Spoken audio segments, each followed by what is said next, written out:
Hey guys, I got an email the other day, about a week and a half ago, after the Power Queen video come out, and they were like, you do a good video. We like you showing how people to use it. And I'm like, yeah. That's how you ought to buy a damn battery, right? Right. They want people to see how you use it, and if it can handle what you're doing. So this battery here, it was a pay shipping, and I don't know, it had a different label at one time. I tried to get it. I tried to see who it was supposed to go to first. Maybe it was a return, no arrival, and they said, instead of it shipping it back to us, hey, you want that battery? I think that's what I got. It's okay, though. It doesn't appear to be opened, and I think it is a new battery, and the brand of it's called UNOWIX. I've seen some spec reviews on it, and it's supposed to have those heavier, denser cells in it, so it's not all, the whole inside of it ain't all that foam, which that could mean something. So it's a pricier battery. So let's open it right quick, and we'll get to, I don't want to cut very deep here because this has not been opened. It does look like it has traveled twice. So maybe my $63 in shipping, maybe it screwed me. Maybe it didn't. So yeah, so far so good. Kind of looks familiar. And yeah, that part looks real familiar. Here, let me give you this. All right, so this is the battery caps that, maybe this is just like, you know, everybody's got a bag of these in their pocket like Cheetos or something. Maybe there's, I don't know. These are these safety caps. My design would not be that. How you like that? My design would not be that. If I had a design, I'll show you what it is. So here's your bolt.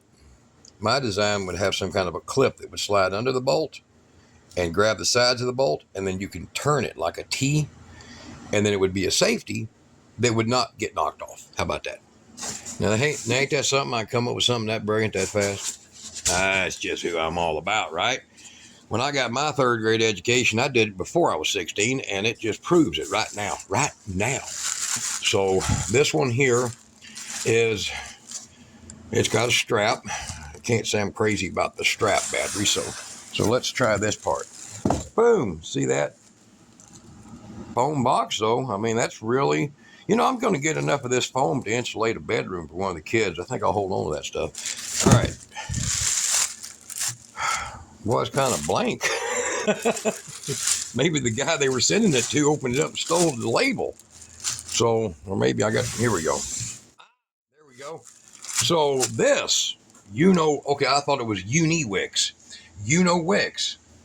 And you know what? I'll be honest with you, man. This thing's heavier. I think it feels like about 2-3 pounds heavier than the Power Queen, which is weird because the Power Queen is a heavy battery for being a lithium phosphate battery. It is quite heavy. All right, so coming with these straps don't mean a whole lot to me. I'm not that impressed.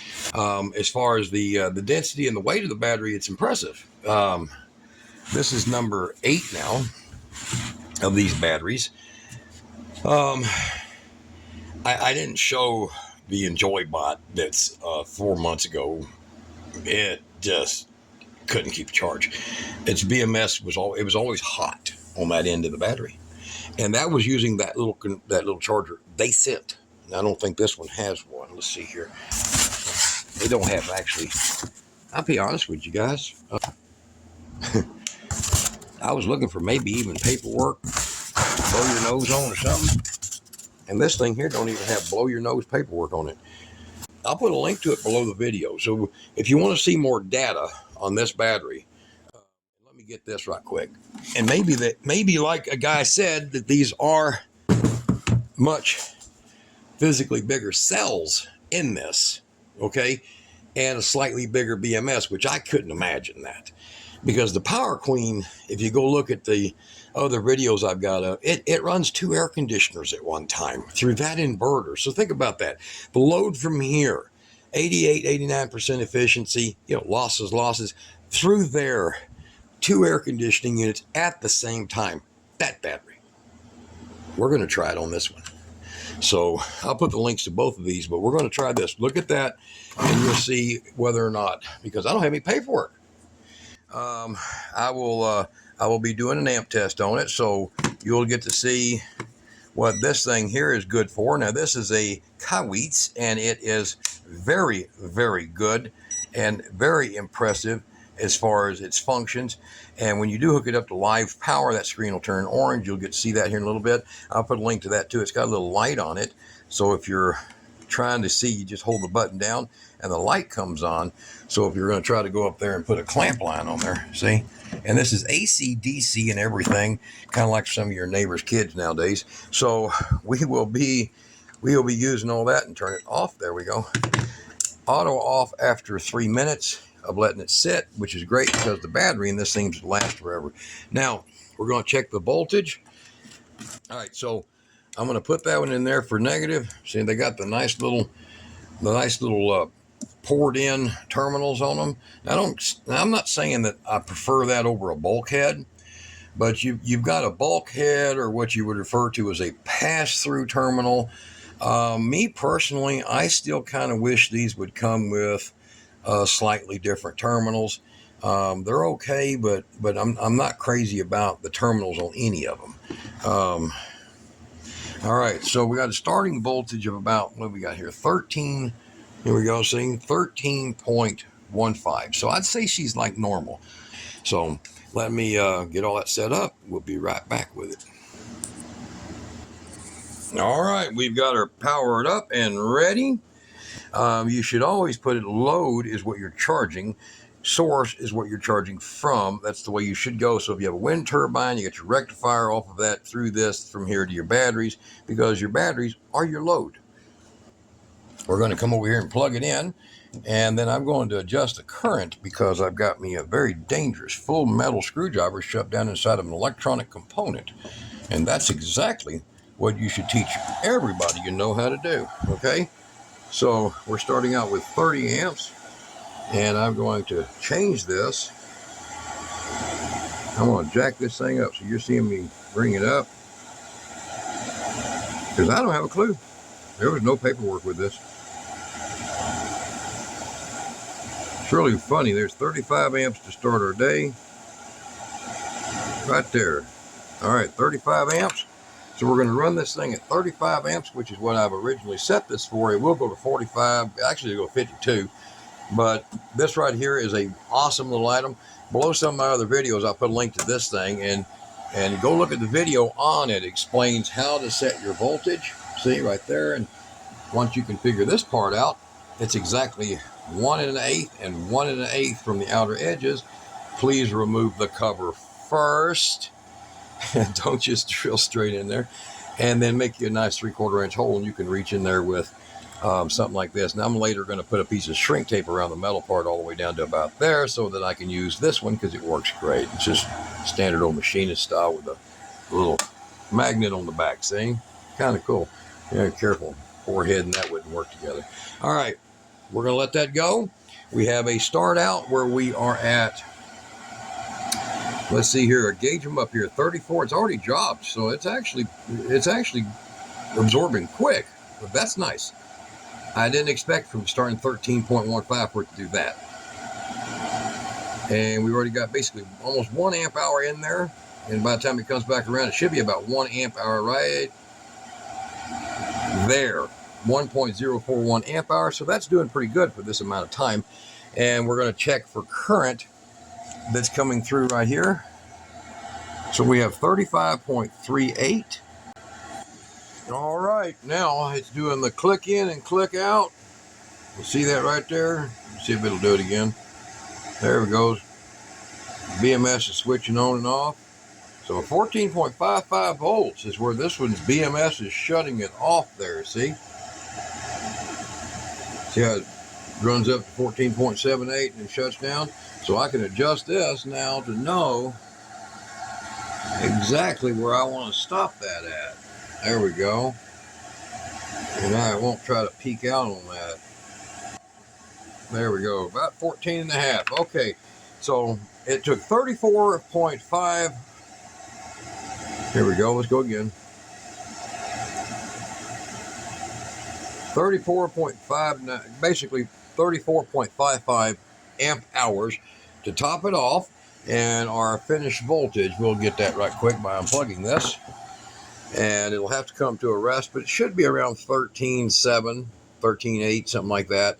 Maybe 13.65. And it'll rest all the way down. So there it goes, right there. Just bounced right back down to where I was saying. And then after about probably 20 or 30 minutes, it ought to be about 13.4, 13.35. When you get these batteries, don't believe that they're fully charged because they show over 12.8 volts. They're not. That's just the behavior typical of lithium iron phosphate, and it doesn't have enough charge in it. So you have to charge these. They only send these between 30 and 40% charged, and this one here was closer to, if you look at the math there, closer to 60% charged, being at 34 like that. So that's not bad. All right, now that we have it charged completely up, while off video, I went ahead and opened this. So it is open, and we're going to be showing this running an inverter. Real life. What are you going to do in real life? Are you going to put it on some little machine and just let it sit there and just count down numbers? And wow, it produces 100 amp hour. Or because the machine is a stable draw. But what if you had a surge and another surge and another surge? And then off for a while, then a surge, then back on, like an air conditioner does. So that's about the best test I've come up with for these. The Power Queen ran 2 air conditioners, no question. A Chin's battery couldn't do it. A 200 amp hour Chin's couldn't do what the Power Queen 100 amp hour could do. So that air conditioner, this air conditioner, it'll all run. We'll do run meters on it to make sure we're getting some accuracy about what we're doing. And it's not so much about, will it put out 1200 and blankety blank watts all at one shot? No, will it last? If you put 2 of these together, will it make it through a weekend on the beach? Will it survive to keep your freezers running at your house with their on and off surges and everything else, doing that, not some computer test that just count down the numbers until it says 100 amp hour. No, you want to know, will it do something? Well, that's what we're going to do. So let's get inside now. And these back here, this is a brand of battery here you're going to see in the next video. I needed batteries with, that's why I was trying to buy the Chin's battery, that have a long-term discharge. So, I mean, I want a battery that's got a slow, consistent because of what that thing I'm building. You'll see that later. So we'll be looking at these batteries. They are those, and we'll be seeing those batteries in another video. This one here was $60 to get to it. It was worth it. Okay. Anytime you can get a whole set of cells, even though somebody might have rejected it, it apparently wasn't opened. I can promise you that.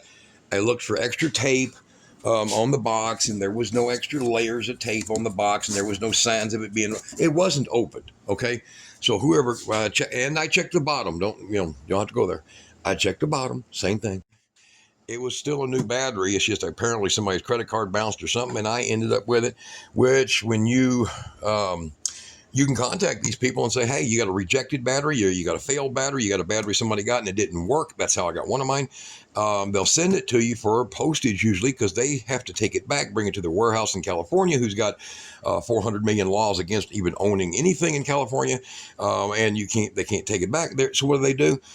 They find somebody else who's willing to take it, because it is, no matter what it says, no matter what these batteries say about not being hazardous waste, ask the post office, UPS, FedEx, click to carrier, they don't want them. Okay. So they'll send them to you. They don't want them stuck in some postage warehouse. So here we go. We're opening up, and we can start off with right now. We've got a short run, nice, of 6 gauge. That's capable under the circumstances of the size and the material. Since it's tinned, I'm sure it's tinned inside. It says tinned. And then over here, which is unique. This is unique. This is 1, 2, 3, 4, 5, 6. I believe that says 12 gauge silicone wires. Now that's odd. Now, to be truthful, 12 gauge wire will handle 27 amps. So we got 1, 2, 3, 4, 5 times 27. So we're looking at 135 amps. 135 amps, carrying capability. Say if because you're doing them in multiples, you knock off, say, 10% of that, you're fine. You're 110 amps guaranteed. Now, let's look inside of this. This is the BMS. This was the part that kind of got me. This BMS ain't no punk. likelihood the Power Queen has a similar BMS, but its package is so much smaller, it might not have one this freaking big. So this UNOWIX battery has a honker of a BMS in it, and it is a known name brand. You see right there?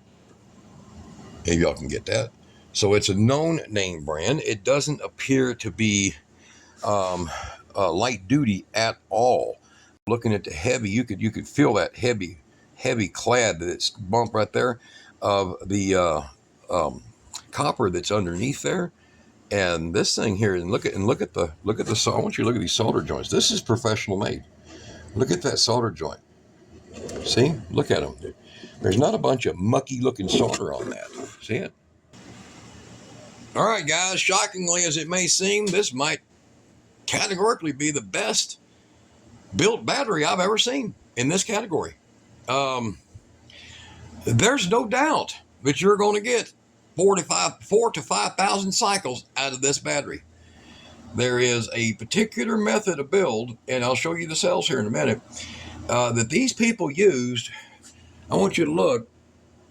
This is what you call your dead float levels. It's the best way to actually measure a cell, is you want them dead, their retention voltage on their bottom line of charge. And then look what they did. This battery has a hard point in here underneath that strap, and it has all of the bus bars are the ones that allow for expansion. You see that? You see that little part right there? They allow for expansion, and they are really thick. So what's amazing is these are all 52 amp cells. Think about that. So that's actually 100. This is actually 104 amp hour battery every day of the week. And these are not dirt cheap. This is not a cheap setup. This is expensive to build. So the people that built this company here, UNOWIX, I was, I understand that these battery boxes are sold in bulk. Everybody can buy them, and that's what they do. But look, this was the beginning. When I found that this was an epoxy type connection here instead of just a bunch of gooey silicone, I was like, something might be different. This one here is different. It does have the typical silicone to prevent the vibration of your bolts. You don't want that dropping down in here. It does have a little cover, if the bolt fell off. But what's really fascinating is, see, they could easily make their setup. If they get the 72 amp, they could take their setup and you could immediately get 140, 150 amp hour battery out of the same box. So these people with UNOWIX, they're thinking, man. So I don't know who designed this. I don't know if it was a Chinese or American designer, but somebody designed something entirely different. So it has the cell compression, and you can feel the tension here. It's probably got about maybe 15 pounds max. But for longevity of battery, a little bit of cell compression goes a long way. You don't need that much. But cell compression prevents delaminations, and then they have separators between everything. So they did not use a separator between like cells, but they measured every cell. See? Every cell they measured in their low state of charge. I can't pull it off. You can see it through the tape there. 2.885. Look at that. That's 3-digit, man. Now, they didn't do this to impress you, because they glued the hell out of that. Okay? But look, I mean, I even, see this? I busted that. So they didn't do this, and it has a rubber gasket or something in the very bottom of it right there. So this is a genuine, probably 100% waterproof battery. Probably float down the river. The fact is if you're wanting a battery that might last you a true blue 10 years, this is the kind of construction and the kind of BMS you really want. Hopefully these people don't overprice themselves out of business because of the generic Chevrolet, because they built a Mercedes. And the fact that you're getting a Mercedes for $600 with tax and delivery or less, compared to a Battleborn, which is, just a spiffy Lexus. Holy cow, man. I did not expect this. I'm not a promoter, so I don't have all the inside information on what this was going to be. So you're getting a little bit of woof out of me that's not expected, because, one, I never thought they'd do this. I didn't think any battery company would do this. This is the fact that, I mean, just take a look at that, the solder joint. Isn't that crazy? And the cleanliness of the board is just crazy. So this is a really upscale battery. That's the best thing I can do is say that the UNOWIX is an upscale battery. It has cold charging, it has cold discharge, it has all the specs you really want, and then some. I did some rundowns on this BMS. This is now this BMS has been choked by two of the terminals here crossed over to where it's only capable of a discharge of instantaneous 300 amps, which is more than most of them, believe it or not. But it can instantaneously up to 3 seconds, 5 seconds, do 300 amps, and then it can maintain 120 pretty constant. So doing a big drawdown, it's just going to show that it's probably got 110 amps of capacity, even though it's a 100 amp hour battery. And I don't think there's any problem at all with the way this thing is built. Here, look, let me lift this up, or try to get, so I can get under it. All right, so I'll remove this. This is the temperature sensor here for shutdown on it. And I'll lift that up, and you can see the construction of this battery, which, here, let me get the pads off. That's going to take a second. Let me get that pad off. There we go. So I want you to look at it. The laser welds are amazing. And what they did is they have 4 cells, you see, all joined like that, and they used the aluminum with the stress relief in it, which I haven't seen hardly any of these batteries that do that.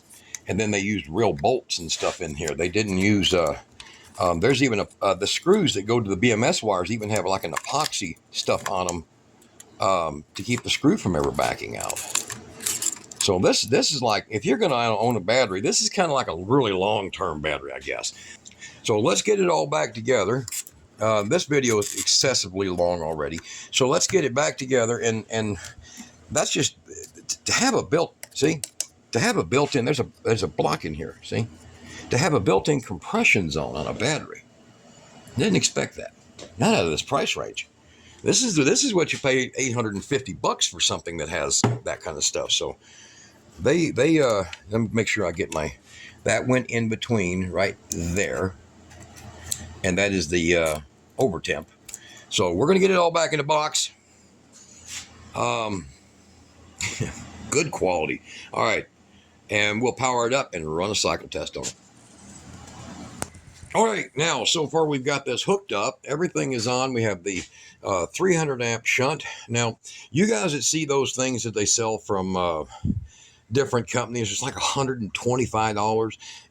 This right here, this setup, it's only about $30, and it's just as accurate as a Victron. It's just as accurate as a Blue Eddies or whatever, and you don't need to go spend a couple, $200 or $300 to do the same damn thing. Now, what I've done is I've used a copper bar there, which is it's type L copper. I think maybe this is type L copper, and it's sufficient to handle about 300 to 325 amps.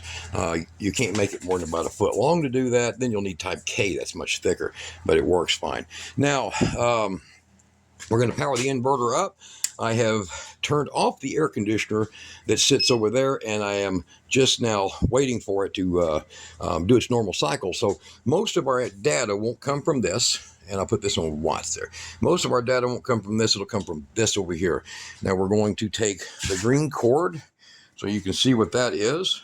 The green cord, it runs over there, bump to that air conditioner unit over there. So now let's get over here, and we're going to plug the air conditioner in. It is already powered up, and we'll see an immediate draw. Okay, so I've got 10 amps. 9.9 settles down about 9.5 amps running the fan. There's always a little bit of a surge because the fan's pushing against itself, getting the blade up and spinning. Once it's freewheeling it, it doesn't take that much power. So, all right, so we got 9 amps. Now, the compressor for that air conditioner takes a little while, so it's set on cool. This is a 8,000 BTU Arctic King. So it pulls about 650 watts of power. And right now we got all the normal settings, no energy saver, and it should kick on the compressor here pretty quick because I've allowed it to sit for a while. Okay, now we'll watch for that, and I'll speed the video up if I have to.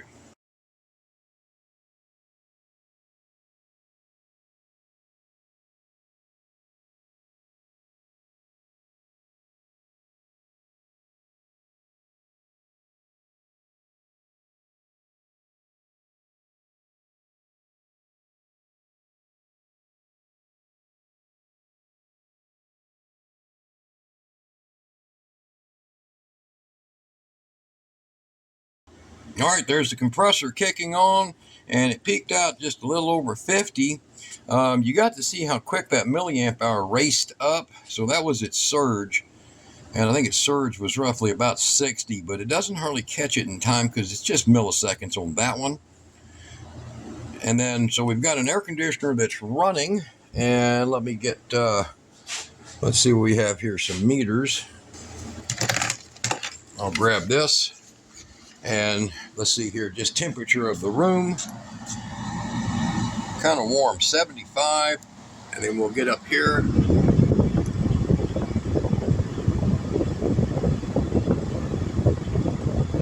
So getting cold very quickly. It is an 8,000 BTU unit, and I am only running it on, I don't know, I think it might be 14 gauge cord. So back here to this now, that is the power source for that. And once again, for you guys, I want you to look, there's no hidden wires. You see, what a lot of the tricksters do that review these items is they'll take and they'll put wires under the table and they'll connect it down here. So if you've got, say, 25 amps coming in, all right, and you're running it, so what they'll do is they'll feed in a little extra power, so by the time the battery plays out, okay, you're getting to see that it put out more amperage than it should have, right? That's because they supplement it a little bit. And that's a way of cheating that I've seen these guys do. And you see, these wires are not, there's no other source for power other than that battery.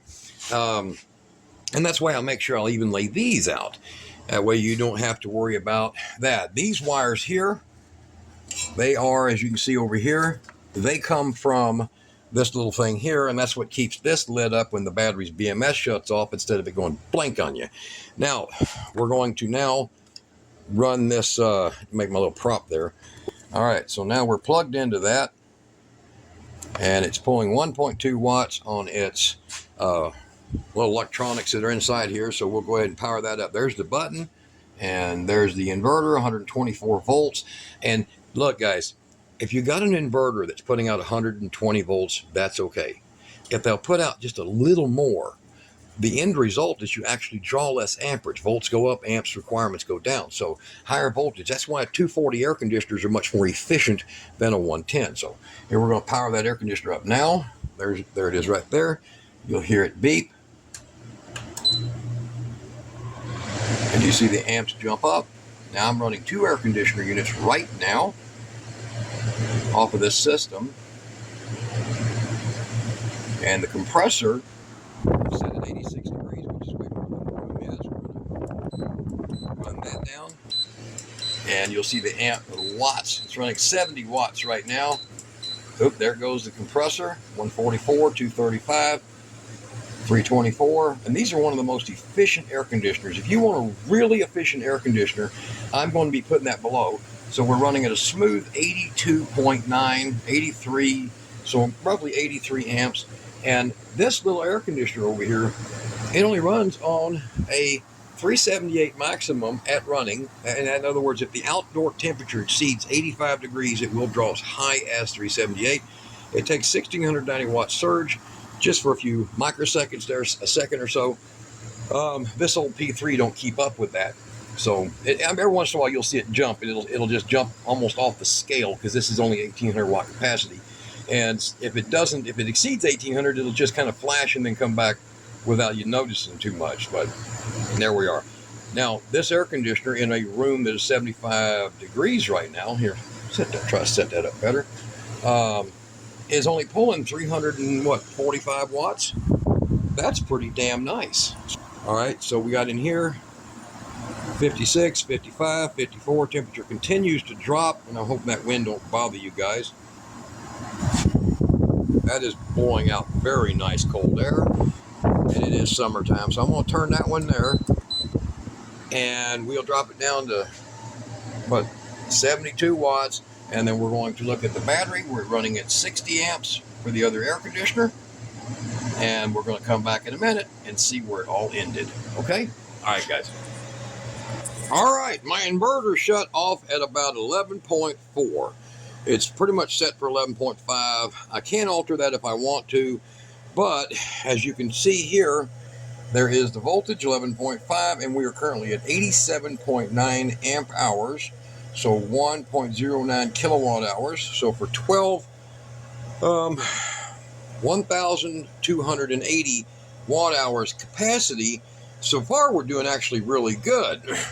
And we're at the battery voltage of 11.5. So what I did is I took this little one here, I've got a fan running, and I've got a 100-watt heater running, so you can see my wattage is 130 watts output. That kind of mimics, if you're going to go low voltage, what you would do in your RV, real life. So say you have a heating unit running, it's going to burn about 100 watts of electricity with the blower and everything else, a furnace, and then you might have some lights or fans, LEDs, so you'll be pulling about 130 watts off of this battery, which in other words, in an RV, could last you about 10 days at that rate. So let's put it this way, we're at 88.1 capacity has been used, and 11.4, now it just dropped to 11.4 volts, and we're going to see how far it'll go. You should never, the goal is not to try to push 100 amps out of a 100 amp battery. It's the same with lead acid battery. I mean, a lead acid battery, a 235 amp hour battery, you don't want to pull but 100 amps out of it because you're just destroying your battery. But we are already down to basically 11.8% left in this battery, and there it sets, and it's dropping.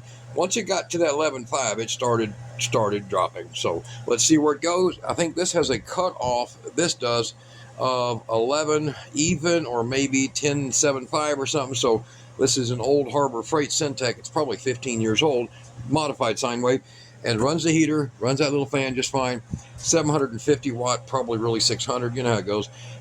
So there we go. This thing here is about, I don't know, 90% efficient. So 10% of that is waste. It's part of that 129 watts. Let's see where she ends up at when it finally dies. This battery just keeps going. I've tried, this quit at 11.5, this quit at 10.5, this one wouldn't fire up at all, but I did give it a shot. And so I went ahead and took the next thing in line, which is a 12-volt radiator fan. And you can see it's only pulling 45 watts. So a 75 watt, you got to remember how the amps would get pulled down. A 75 watt solar panel would run this little fan here that puts out significant amount of air. I think it's 950 CFM. This fan would run off a 75 watt solar panel. But what we're doing with it now is we're going to see how low can we go. So, all right, guys, tied on the fan to get the last bit of effort out of it, the last bit of power, and our end result was 103. So it did better than I expected. 103 amp hours. It did drag it all the way down to the 10 volt cutoff. So that was that's the cutoff for the BMS that's in this, and it took it down to that. So this fan was able to do that. Now, generally, you really need, if your inverter's 11 volt, shut off, that's what you want, because it leaves this still at some percentage of charge. The reason you want to do that is all these guys showing these videos about dragging that battery down to flat, which I just did, but they're not showing you what's useful. Okay, what's useful is at 10.5 volts, will it still run LED lights? Not well. Will it still run an inverter? No. Will it still run a lot of electric things like fans and all that? Well, it depends. If it's brushless, maybe. If it's got brushes, it'll start skipping around when the voltage drops. That's why you have to have certain type of controllers for those. But it ran this one down to, so I hooked this one up trying to get it. It didn't fly, running that little heat load on it. So this ran for 4 hours and 8 minutes. It took 4 hours and 8 minutes before it was all dead. Most people won't do that. And if you want to run this on an air conditioner, you should have solar coming in. And that's the conclusion. I think personally, this is a very well-built battery. I think its output is better than claimed. You see, there you go. right there. And I think the overall outcome is, they're building a better product. So is it worth, I made a mistake there. Is it worth $4.99? That's what I think they priced at. But there's also a code that you can get for them. Look below my video. I think I'll put it in there. But you guys be good. Hit pass.